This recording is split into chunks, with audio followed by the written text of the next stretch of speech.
निशा जी क्या शुभकामनाएं देना चाहेंगे आज बर्थडे पर? हमारे बड़े प्रिय मित्र हैं अनिल जी को सबसे पहले तो इनके जन्मदिन की ढेर सारी शुभकामनाएं और आप 1000-2000 साल जिए। हम लोग को ढेर सारा प्रोग्राम हम लोग को यही स्वार्थ है भैया, हमारे ऑर्गेनाइजर है, हमारे दोस्त है, तो इनसे हमारे एक प्रॉफिट है कि हम लोग को शोज करवाते हैं, तो इसके लिए इनको मिलता है ढेर सारी शुभकामनाएं। क्या अपकमिंग प्रोजेक्ट क्या आ रहा है?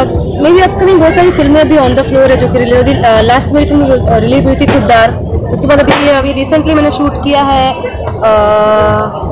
बजरंगी लाल फिल्म मैंने अभी शूट किया है। उसके बाद और भी फिल्में ऑन द फ्लोर है, प्लस एल्बम्स भी है, सब चल रहा है। अच्छा निशा जी, अगर अनिल जी के साथ आपको कोई अपकमिंग मूवी अगर मिल जाए तो कैसा रिएक्शन रहेगा और क्या आप इनके साथ किस तरह से रिएक्ट करेंगे कि आज इतने जूनियर और आप इतने सीनियर हो? अरे नहीं, बिल्कुल नहीं, बिल्कुल भी जूनियर नहीं है, he is my good friend and I am very comfortable for work with us. मुझे बहुत अच्छा लगेगा कि मैं इनके साथ काम करूं और अगर ये मौका मिला तो मैं थोड़ी ना मिस करूंगी, क्या नहीं। चलिए, उम्मीद करते हैं कि बहुत जल्द आप लोग की दोनों की पिक्चर देखने को मिले दर्शकों को। I hope so. Thank you very much. मुझे देखने वाले सभी भोजपुरी श्रोताओं को, जितने भी लोग मुझे अनिल जी को देख रहे हैं, मेरे तरफ से और इनकी तरफ से आप सभी लोगों को नए साल की ढेर सारी शुभकामनाएं। खुश रहिए, मजे मस्ती करिए और सेफ रहिए। Thank you so much.